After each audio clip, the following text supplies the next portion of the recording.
Assalamualaikum, this is Asian Trade TV and welcome to my program Inspiration by Alia Mausim। आजकल महंगाई का दौर है, हर जगह हर इंसान परेशान है एंड इट्स नॉट अबाउट हमारे कि ये सिर्फ हमारे मुल्क में महंगाई है। हमारे डिफरेंट रिलेटिव्स हैं जो दुनिया में डिफरेंट मुल्कों में रहते हैं, हर तरफ इन्फ्लेशन है और हर कोई इस प्रॉब्लम का शिकार है। तो महंगाई के इस दौर में अपने आप को प्रॉब्लम से कैसे निकाला जाए, आज हम इस टॉपिक पे बात करेंगे।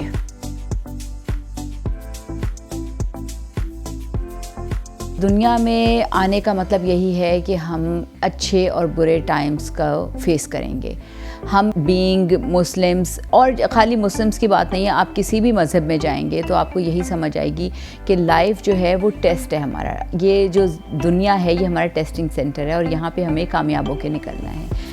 और हर इंसान की ज़िंदगी में मुश्किलात आती हैं, कोई भी इंसान परफेक्ट नहीं है। अगर परफेक्शन होती तो फिर हम जन्नत में होते। हम डिफरेंट लोगों के लाइफस्टाइल्स देखते हैं और उनसे इंस्पिरेशन लेते हैं, उनसे इंस्पायर होते हैं कि ये किस तरह से ज़िंदगी गुजार रहे हैं। हम फेसबुक, इंस्टाग्राम में लोगों को फॉलो करते हैं और ख़वातीन को अक्सर देखते हैं, कोई डाइन आउट कर रही हैं, किसी के घर में पार्टीज़ हो रही है और हम उनसे बहुत इंस्पायर्ड हो रहे होते हैं। हम कहते हैं कि इनकी लाइफ कितनी अच्छी है। तो ये मेरी बात याद रखिएगा, लाइफ सब आपके अपने हाथ में है। अच्छी होना, बुरी होना, वो सब आपके अपने हाथ में है। ये सारी अंदर की फीलिंग्स होती हैं। आप किसी को देख के आप उनके लाइफस्टाइल को से इंस्पायर्ड होके ये नहीं कह सकते कि वो लाइफ में बहुत हैप्पी हैं। या माइट भी कि आपकी वो लाइफ की कोई एम हो या गोल हो, आप चाहती हो कि आपको ये सब चाहिए, लेकिन आप उनको देख के आप समझ रही हो कि हमारी लाइफ में भी ये सब क्यों नहीं है। तो दिस इज़ टोटली रॉन्ग। इस बात को हमेशा याद रखिएगा कि ज़िंदगी में हर जगह उतार चढ़ाव होते हैं। इसी तरह खाली फेसबुक की बात नहीं है।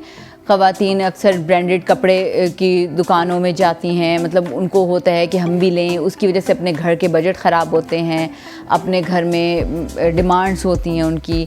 ठीक है, आप अपनी डिमांड ज़रूर बताएं, अपने हस्बैंड को भी बताएं कि आप चाहती हैं, लेकिन ये खाली ये नहीं है कि आप वो कपड़ा अगर आपने बाज़ार में या किसी ब्रांड का कोई 8,000 का या 10,000 का या 12,000 का सूट आपने देख लिया तो आप समझें कि वही आप लेंगी तो तभी अच्छी रहेंगी। आप उसको अच्छे तरीके से डिज़ाइन करके किसी भी आम सूट को आप खूबसूरत बन सकती हैं। इसकी मैं आपको मिसाल अपने 2009 में एक फेस ऑफ द ईयर हुआ था, उसकी मैं आपको ज़रूर एग्जांपल दूंगी कि मेरे साथ एक्सपीरियंस हुआ था कि मैं एट्यूट की तरफ से हमारा एक प्रोग्राम था जिस पे हम लोग ऑन एयर आए थे टीवी पे। पूरे लाहौर की मेकअप आर्टिस्ट का ये कंपटीशन था और मतलब लाइक बहुत सारे एलीट सैलून्स वहाँ पे आए थे। मैंने फ़र्स्ट टाइम वहाँ पे जो है पार्टिसिपेट किया था और उसमें ये था कि जी आपको जाहिर सी बात है जो स्पॉन्सर कर रही होती है कंपनी, तो उन्हीं की तरफ से आपको फिर उनकी प्रोडक्ट्स लेनी होती हैं। लाइक उनका मेकअप का सामान मैंने सारा लिया। आई was not aware of this all. तो हुआ ये कि मेरा बजट टोटली आउट हो गया। मैंने उनका क्योंकि मेकअप का सामान लिया और वो मैंने अपनी मॉडल को अप्लाई करना था। आखिर में पता चला कि सबने साड़ियाँ पहननी हैं। अब it was a challenge for me being a dress designer as well, और लेकिन मेरा बजट टोटली ख़त्म हो चुका था। अब मैंने अपना, जैसे कि मैंने आपको अभी अपने एक पिछली एपिसोड में डिस्कस किया था कि आपका गोल होना चाहिए, आपका एम होना चाहिए। मेरा एम ये था कि मैं उसको वाइट साड़ी पहनाऊँ और मैं वाइट साड़ी पे एक सॉफ्ट लुक दूँ मेकअप की।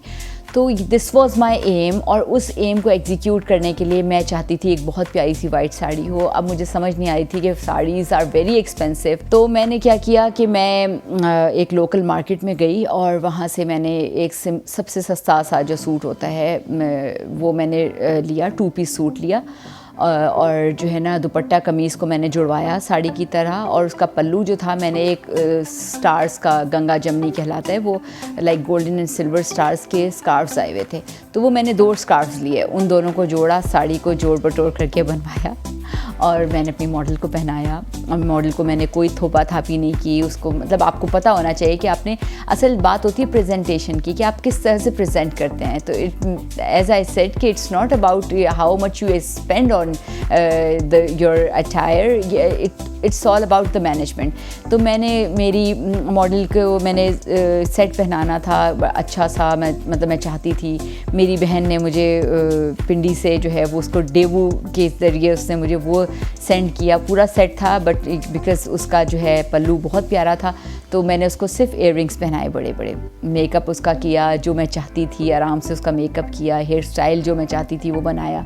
एंड मैंने उसको उसने अपने आई, वो रैंप पे आई, 50 में से पहले वो आई, 25 में फर्स्ट, फिर 5 में आई। And I was not aware कि मैं पूरा शो ही विन कर जाऊंगी। अनाउंसड हुआ था कि I was number 1 makeup artist of Lahore in 2009 of the face of the year। तो मतलब आपकी ये सारी चीज़ें जो है ना आपकी प्लानिंग पे डिपेंड करती हैं, आपके गोल्स पे डिपेंड करती हैं। It's not about money. और यकीन मानिए वहाँ पे मॉडल्स ने बहुत बहुत प्यारी साड़ियाँ, बहुत एक्सपेंसिव साड़ियाँ पहनी हुई थी, लेकिन मैंने चूँकि अपना वो किया और and then I really left everything on अल्लाह कि जो भी होगा फिर देखा जाएगा। But I did my best. मैं ख़ुद भी बहुत अच्छा तैयार हुई, अपनी मॉडल को भी बहुत अच्छा तैयार किया। मैंने स्कार्फ लिया हुआ था और लाइक वहाँ पे सब मतलब मेरी सैलून की लड़कियों ने भी मुझे बड़ा तैयार किया, बाल मेरे स्ट्रेट किए। And they were not aware कि जो है मैं जब फंक्शंस में जाती हूँ तो मैं हेड कवर करती हूँ, तो बल्कि आई वॉज ओनली पर्सन उस वक्त के जिसका हेड कवर था। तो जजेस ने बल्कि बहुत अप्रिशिएट भी किया मेरे कि मतलब मैं अच्छी प्रेजेंट, मतलब आप ज़रूरी नहीं है कि आप बाल खोल के ही अच्छी लगेंगी, या बहुत सी लड़कियों को ये, अक्सर लड़कियों को ये होता है कि पता नहीं हम हेड कवर करेंगे तो शायद हम वो नहीं लगेंगे। मुझे भी ये चीज़ होती थी कि मैं पता नहीं जिस वक्त मैं स्कार्फ लेना शुरू करूँगी तो पता नहीं क्या मैं हो जाऊँगी, मैं आउट ऑफ द वर्ल्ड हो जाऊँगी। नहीं, इस तरह कुछ नहीं होता। आपका अपना, आपको कॉन्फिडेंट होना चाहिए। आपका अंदर से जो कॉन्फिडेंट होता है ना वही आपको हर चीज़ में विन करवाता है। तो be confident on what you are. And as I always say कि हर लड़की is a very beautiful girl, she is always a gorgeous lady, because उसको अल्लाह ने बनाया, वो अल्लाह ताला की क्रिएशन है। तो रंग रूप every thing doesn't matter, the thing what matters is how you present your self. और अपने आप को डिग्निफाइड तरीके से प्रेजेंट करें और ये ना समझें कि जो है आपकी पर्सनालिटी जो है वो कहीं आप बहुत ओवर कहीं कुछ स्पेंड करेंगी तभी होगी। आप जब कॉन्फिडेंट रहेंगी तो आप बहुत अच्छी रहेंगी।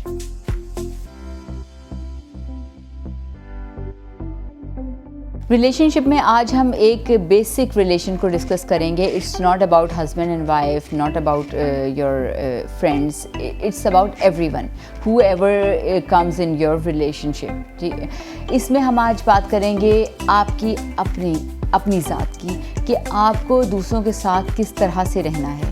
आपको दूसरों के साथ हमेशा पॉजिटिव रहना है, नेवर बी नेगेटिव। जब आप पॉजिटिव रहेंगी, उनकी अच्छी बातें सुनेंगी, अच्छी बातें ही उनकी पिक आउट करेंगी, तो वो आपके लिए खुद ब खुद आपकी लाइफ ईजी होना शुरू हो जाएगी।